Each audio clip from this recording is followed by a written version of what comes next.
A hidden gem, a beautiful golf course nestled in Valley Center, California, Native Oaks Golf Club. It is my pleasure to be here with a good friend, John Gray, Director of Golf at this beautiful golf course. John, look at this weather. Beautiful, mid-December, high 60s. What an amazing time to play golf. Isn't Southern California awesome? 70 degrees in the middle of December. Christmas is coming up. This is awesome. Doesn't get better than this. Yeah. Well, thanks for having us here. We're really excited to talk to you about this 2022 year. What a great year has been for this golf course and golf overall. It's been amazing. You know, we come out to the golf course and we just see so many people out enjoying the game. They're out there, you know, having a beer, playing around, enjoying themselves more than worrying about being the best golfer in the world. And that's what golf is supposed to be about.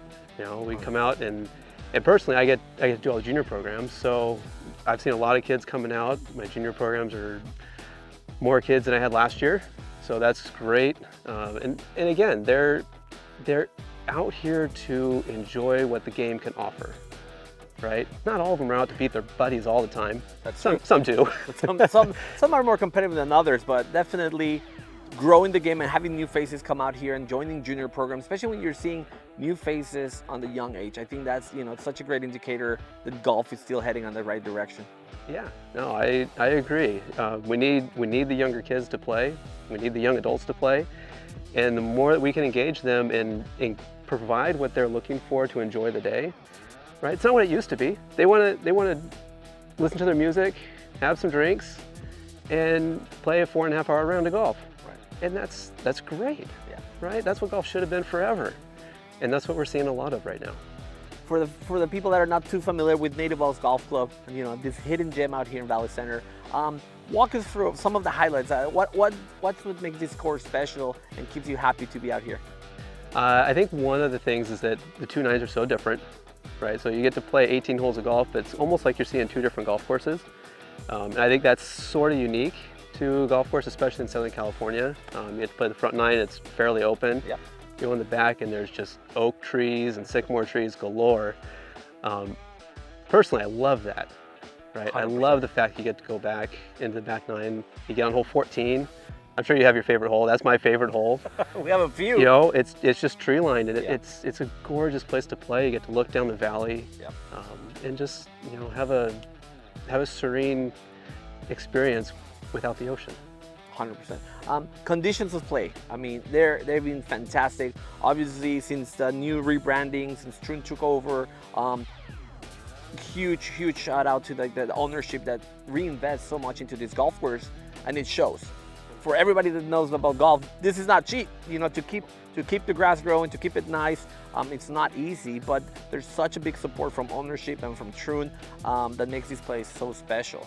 How does that translate for you on a day-to-day basis when you're doing instruction, when you're doing clinics? I mean, we're actually standing on a kind of like private area where you're able to bring your clients here and teach them from the bunkers.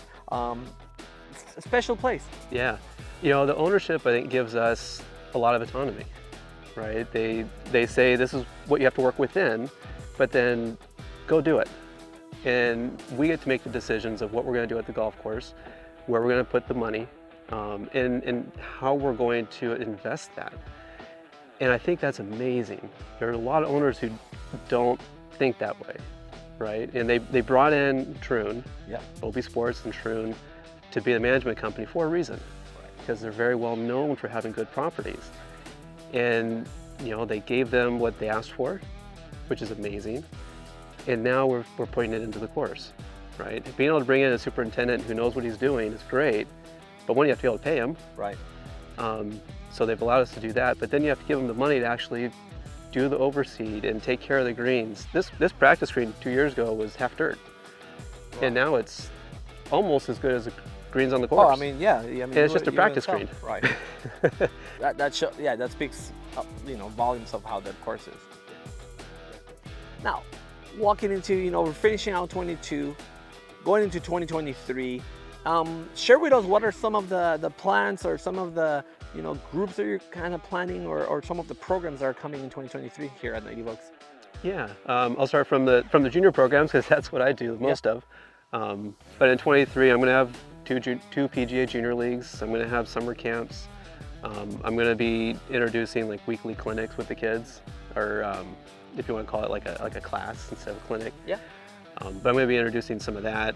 I'm going to be doing, probably not every week, but I'm going to be doing similar with the adults and with some of the tribal members that are around from an instructional perspective. Yeah. I know in 23 we're going to be working on bunkers because that's one of the things that needs work out here. But from taking care of the property, it's I think becoming more of upkeep. Got it. Rather than dramatic changes of getting turf on the course. 100%. Right, we have turf in almost everywhere now. Yeah. So it's finishing that, but then also upkeeping it so that we keep those conditions that people have come to expect. Got it. And that is what keeps them coming out. That on top of the culture. Right, we've been fortunate enough to have basically the same staff throughout 22. Couple little changes. Which is one big change, in but the hospitality industry. I mean, it's already a win, right? I mean, with such high turnover, to be able to keep that same group speaks volumes of like the experience that people get here when they come.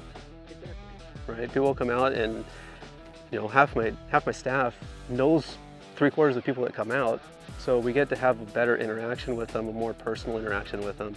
And then the ones that are new, right, they're still going to get more of that experience because that's what we're doing with everybody else. The word experience, I think, gets thrown out so easily around, but I'm a true testament of understanding that I have not been to a true golf facility or golf course that experience is there. And I'm not talking just about the golf course, but always the way they treat you, the staff members. I mean, that's something that I've always talked about, that it's such a high level of attention to that experience. And I think that gets translated here. I mean, it's almost like a small family that just gets to run this place and truly deliver that experience. Oh, I couldn't agree more. You walk in the golf shop, and traditionally I would think you walk in a golf shop and you see the golf staff. Well, our offices are kitchen staff, golf staff, general manager, yeah, all in a really close proximity. And you get the kitchen staff walking through all the time. Well, they walk through and they're interacting with the guests. Correct. In a way that is vital. Yeah. That's such a good point, because you get some of the bigger courses in terms of the structure. You might get lost in terms of like that. If you go to the restaurant or food and beverage area over here, then you have your golf, and there's not that synergy. But here, you're utilizing that to kind of like elevate the experience, because everybody's together, everybody gets to know each other, and you see familiar faces. And I think there's something to be said about going where, like the whole thing with Cheers, right? Yeah. Go where everybody knows your face or your name. I think that's so true around here. You show up, hi, everybody knows you, and then you just get to play golf in this beautiful place. Yeah. Actually, one of our tournament coordinator, Mike, he was just yesterday. He's standing at the counter and saying, I don't know how, like 2 years ago, I watched these other couple guys, everybody come in and they know all their names. Like, how do you possibly do that? He says, now it's me. Now I know everybody. I know everybody's name. That's so awesome. And I think that's great. That's exactly what it's supposed to be like. Right? You should walk into the property anywhere you go. Yeah. And if you are at least sort of a regular there, they should recognize you. And I think that's something that our team does really well. They do, absolutely. Switching little channels, going into the 3rd season of the Gray Area. Yeah. Something that was a cool project that we put together now almost probably over a year ago. And we've been going and improving and everything, and it's been such a great journey to see you kind of develop into this new role, right? Like where it's like, oh, I don't want to do that, and then it's like, oh, it's not that bad. And I think audience and the people that watch it, they really appreciate it. And the people also that know you from the course, that's something that I'm so passionate about, like understanding that when they see you on a phone or on YouTube, they start making these connections of, hey, you're the guy from the Gray Area. And then again, going back to the experience, I think that's so great. Put you a little bit on the spot. What can we be looking forward for 2023 on season 3?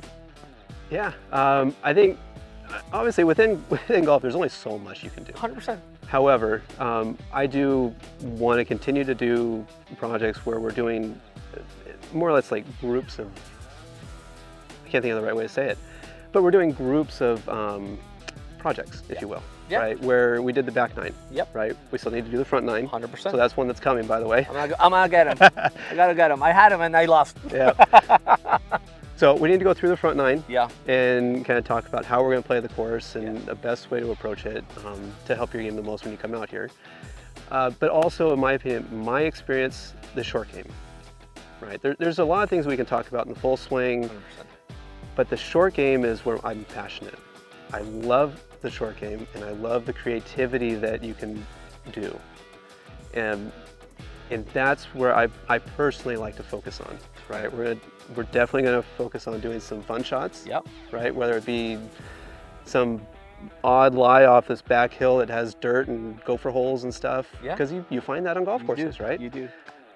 But just trying to keep it fun while learning how to hit golf shots that are going to actually help your game, not just be something you get to watch and never do. That gray area, right? That was the whole premise, the gray area. Let's talk about the shots that are not always there, not always the battle, but like that middle ground that you got to make sure that you practice and you keep it fun.